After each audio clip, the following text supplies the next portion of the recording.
কলকাতা শহর জুড়ে গরম চরমে, তার মধ্যে আইপিএলের উত্তাপ। বিকাল 4টার ম্যাচে কেকেআরের সাথে টক্কর এলএসজি। টস জিতে অতিথিদের ব্যাটিংয়ে আমন্ত্রণ জানান অজিঙ্কা রাহানে। ওদের দলে একটাই পরিবর্তন, এই ম্যাচে মঈন আলীর জায়গায় খেলছেন স্পেন্সার জনসন।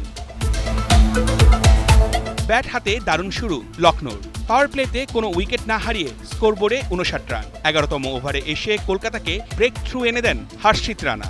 28 বলে 47 রান করে ফিরতে হলো মার্করামকে। 4টা 4 আর 2টা ছক্কা হাঁকান এই ব্যাটার। এলএসজি টপ 3 তিনজনই ফরেন রিক্রুট। দারুণ ছন্দে ওরা। মিচেল মার্শের সাথে নিকোলাস পুরানের জুটিও জমে ওঠে। 36 বলে 50 তুলে নেন মার্শ।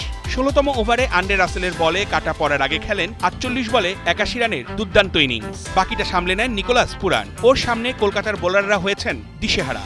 একের পর এক বল করেছেন সীমানা ছাড়া। 8-6, 7-4-এ 36 বলে 87 রানের আনবিটেন ইনিংস খেলেন নিকোলাস পুরান। 20 ওভার শেষে এলএসজির সংগ্রহ 3 উইকেট হারিয়ে 238 রান। বড় লক্ষ্য তাড়া করতে নেমে চাপে কেকেআর। 15 রানে কুইন্টন ডিককের আউট, প্রথম হোঁচট স্বাগতিকদের। সুবিধা করতে পারেননি আরেক ওপেনার সুনীল নারাইন, ফিরেছেন 30 করে। 10 ওভার শেষে কেকেআর ব্রিগেড 2 উইকেট হারিয়ে তুলেছে 129 রান। ভেঙ্কটেশ আয়ারকে সাথে নিয়ে অধিনায়ক রাহানে করে যাচ্ছেন চেষ্টা। ঘরের মাঠে কলকাতা সমর্থকদের বাড়ছে উত্তেজনা। এই দুই ব্যাটার ছোটান 4-6-এর ফুলঝুরি। রাহানের ক্যাপ্টেন স্নক 35 বলে 61 রান। ওর আউটের পর ধস নামে কলকাতার ব্যাটিং লাইন আপে। 23 রানেই হারায় 5 উইকেট। এলএসজির জয়টা তখন সময়ের অপেক্ষা।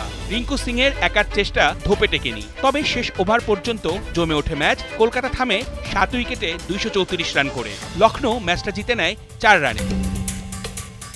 অর্ণব বাপি, 71।